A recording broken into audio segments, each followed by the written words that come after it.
RJ, seandainya pun ini RJ, belum tentu juga ya, belum tentu juga proses hukum ataupun laporan-laporan teman-teman itu bisa berhenti begitu saja, karena itu lain hal, permasalahan hukum yang lain, perkara yang lain.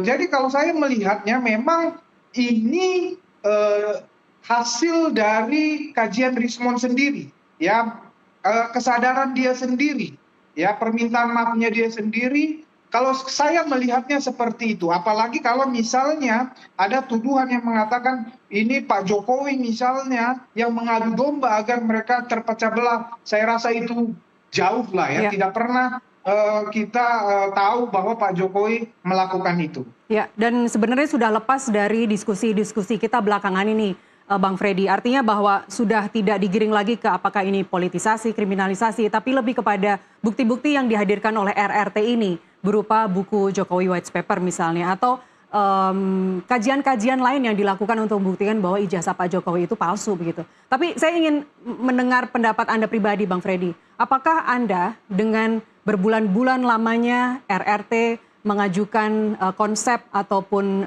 bukti-bukti bahwa ijazah Pak Jokowi itu palsu, apakah secara pribadi Anda menuntut kemudian karena mereka membawa-bawa ini adalah hasil dari kajian ilmiah begitu? Secara ilmiah juga apakah secara pribadi Anda menuntut mereka untuk, atau menuntut Rismond untuk membuktikan sebaliknya?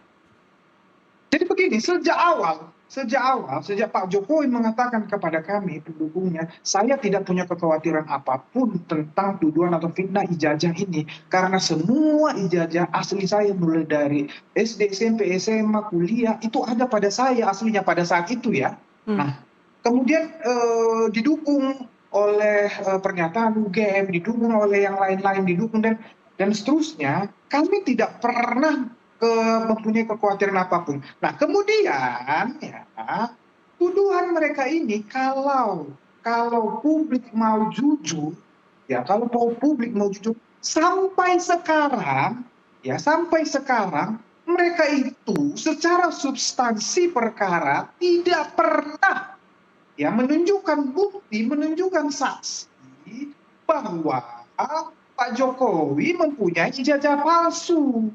Ya misalnya yang namanya palsu itu, misalnya ternyata ada mereka menghadirkan saksi yang pernah membuat ijazah Pak Jokowi palsu di mana, kalau misalnya kayak dulu dibangun narasi di Pramuka, contoh seperti itu. Kemudian ada Pak Jokowi atau ada saksi atau ada bukti itu ijazah Pak Jokowi yang palsu. Misalnya mereka bawa ini ijazah Pak Jokowi yang palsu. Nah, sampai sekarang saksi bukti apapun, kalau mau jujur tidak pernah ada itu. Oleh karena itulah mungkin kami lihat ya Rismond setelah mereka kan selama ini mengkaji seolah-olah itu ilmiah, akademis, dan versi mereka sendiri. Tetapi yang hakiki, yang substansi, saya katakan lagi, mereka tidak pernah menunjukkan bukti apapun yang menuduh, yang menyatakan mendukung pernyataan mereka bahwa ijazah Pak Jokowi itu palsu. Oleh karena itulah, karena ini sekali lagi, karena ini sudah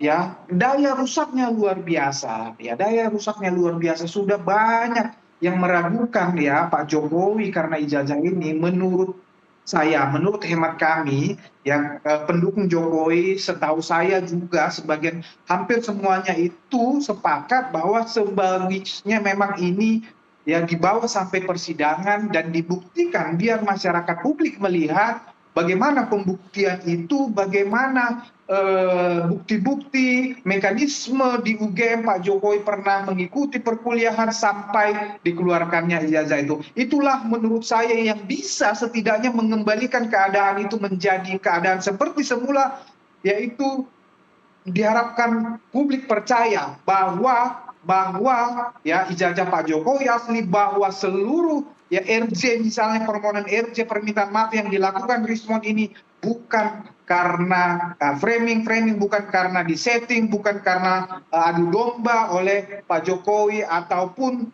karena tekanan hukum kepada Rismond. Saya rasa satu-satunya jalan yang bisa menjawab itu adalah proses pembuktian di pengadilan. Itu menurut saya, Pak. Baik, tadi Anda mengatakan bahwa mereka belum atau tidak pernah selama ini memberikan bukti-bukti bahwa ijazah Pak Jokowi itu palsu. Ada buku yang sudah diterbitkan, Jokowi White Paper. Kemudian ada dokumen berisi ratusan halaman begitu, yang dengan metodologi yang mereka gunakan dengan variabel geometri, dari pencahayaan, dari rotasi, dari translasi. Setidaknya ini yang saya quote dari Rismond. Segala metodologi itu menurut mereka sudah dilakukan dalam kajian kuantitatif forensik begitu untuk menguji ijazah ini palsu atau benar. Kemudian ada tingkat kepercayaan juga dari masing-masing Bang Rismond, baik Bang Rismond, Dr. Tifa maupun Mas Roy 90% lebih rata-rata. Menurut Anda itu kurang bukti? Terbukti, ya. Terbukti sekarang Rismond membantah itu sendiri dengan kajian atau penelitiannya sendiri, kan begitu. Itu kan semua juga secara teknis sudah dibantah oleh ahli-ahli forensik. Ya, seperti yang dia katakan tadi, itu kan asumsi dia, itu asumsi yang dia sampaikan seolah-olah itu kajian ilmiah. Kalau bukti ijazah palsu itu, saya katakan tadi, ya, bahwa mereka punya saksi yang membuat ijazah itu di mana. Mereka atau dapat orang UGM yang bersaksi misalnya. Oh, nggak pernah Pak Jokowi itu lulusan UGM, misalnya seperti itu. Baik, Bang Freddy. Ya, Bang Freddy, kita sudah tergabung dengan Mas Roy. Mas Roy, bisa dengar ya? Bisa. Mohon maaf karena terkendala macet ini luar biasa. Jam kritis Mas Roy, jelang buka puasa. Langsung saja Mas Roy, Anda sudah mendengar tadi pernyataan dari Bang Freddy? Ya. Langsung ditanggapin Mas Roy, silakan. Ya, nggak apa-apa. Saya menghormati tanggapan Bang Freddy, tapi juga secara pribadi saya juga menyampaikan karena ini bulan suci Ramadan, ya.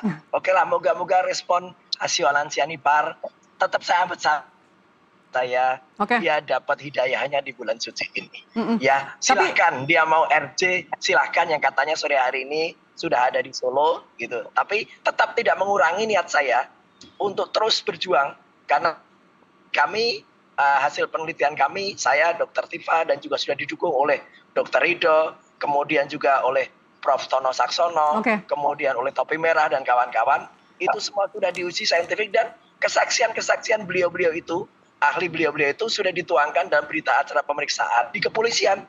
Dan juga respon juga tidak akan bisa mencabut statementnya dia ketika dia ada di pengadilan, yang ada di KIP, yang ada di CLS Solo, dan ada di mana. Statement dia kalau mau mencabut pencabutan lengkap dengan yang ada di semua institusi tempat dia bersaksi soal ijazah palsunya Jokowi itu. Itu Mbak.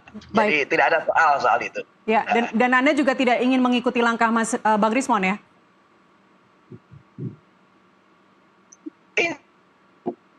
Mas Roy? Untuk meneruskan karena apa yang saya ikuti, apa yang saya kaji, ya insya Allah tidak. Karena apa yang saya kaji selama ini itu sudah secara ilmiah saintifik, itu sudah sesuai dengan yang apa yang percaya dan sesuai. Artinya dengan RRT sekarang kehilangan kajian. RRT sekarang kehilangan R1, jadi cuma RT saja dan tetap maju ya? Oh, tapi kan masih ada R yang lain, masih ada Rizal Fadilah, masih ada Rustam Effendi, masih sebelum Harun gitu. Nggak ada soal, masih ada juga F, ada Freddy di situ. Pak Freddy ada juga. Mas Roy, sebelumnya kan saya dengar dari Bang Refli Harun sempat curiga akan adanya tekanan terhadap Bang Rismond karena belakangan jadi sebelum tanggal 11 Maret itu jadi sulit dihubungin gitu. Anda sama Dr. Tifa mungkin dan rekan-rekan yang lain, sejauh mana Anda mengetahui kondisi psikologis Bang Rismond sebelum memutuskan untuk minta maaf dan membuat video berdurasi 11 menit itu? Saya, mungkin kalau Dr. Tifa bisa dimintain pendapat ini karena beliau seorang dokter. Saya meskipun bergelar MKes ya, Magister Kesehatan, tapi saya tidak berhak menilai karena itu bukan ilmu di promosi kesehatan saya. Jadi saya tidak akan menilai yang bukan bidang saya. Tapi jadi silahkan saja. Ada ngomong apa gitu nggak Mas Roy? Memang mungkin ada sesuatu dengan respon. Jadi Anda enggak, makanya pada tanggal 26 Februari yang lalu kami itu masih bersama ketika launching yang berjudul Samurai itu. Jadi artinya itu tidak ada perbedaan sama sekali gitu ya dengan itu kiri depan. Tidak ada perbedaan sama sekali dengan apa yang ada. Dan kalau kemudian Rismond itu mengatakan penelitian dia selama 2 bulan terakhir. Kemana dia penelitiannya kalau 2 bulan terakhir? Wong dia selama 2 bulan terakhir itu sibuk untuk memasarkan buku Oke. Gibran Endgame gitu loh. Jadi kan lucu banget kalau di mana dan itu di kesaksian dari Michael Sinaga, kesaksian dari Janes, kesaksian dari teman-teman dan para reseller buku itu tiap hari loh. Itu mulai dari tahun baru ya, mereka itu memasarkan buku itu. Jadi dikatakan meneliti selama dan itu tidak seperti respon biasanya loh Mbak. Oke. Respon itu biasanya detail pakai bukti-bukti semuanya gitu. Kami Jadi, juga Mas Roy menyampaikan itu tanpa ada bukti sama sekali itu aneh. Ya, kami juga sesungguhnya seharian ini dari tadi malam bahkan sudah mencoba untuk menghubungi Bang Rismon karena dia kan man of the hour sebenarnya harus memberikan keterangan. Kemudian juga Pak Jahmada Girsang tapi dua-duanya tidak memberikan tanggapan gitu. Sayang sekali tidak bisa hadir dan memberikan klarifikasi secara langsung. Mas Roy dan Bang Freddy, mohon maaf kita harus tutup dialog ini. Terima kasih Bapak-bapak, kita lanjutkan di kesempatan yang lain. Terima kasih. Sampai ketemu Mas Roy nanti malam. Iya, mohon maaf. Iya, sampai ketemu lagi Mas Freddy. Sampai ketemu, sehat selalu. Terima kasih Mbak. Gitu. Pemirsa, pohon jati tumbuh di taman, batang kokoh, akar pun kuat. Rismon Sianipar memilih jalan perdamaian, Roy Suryo memilih adu pendapat. Ke Jakarta naik kereta api, duduk termenung menatap awan. Benar dan salah nanti teruji, hukum yang adil jadi tumpuan. Mewakili rekan Desmona Chandra dan kerabat kerja yang bertugas, saya Nasti Lestari pamit undur diri. Terima kasih, sampai jumpa.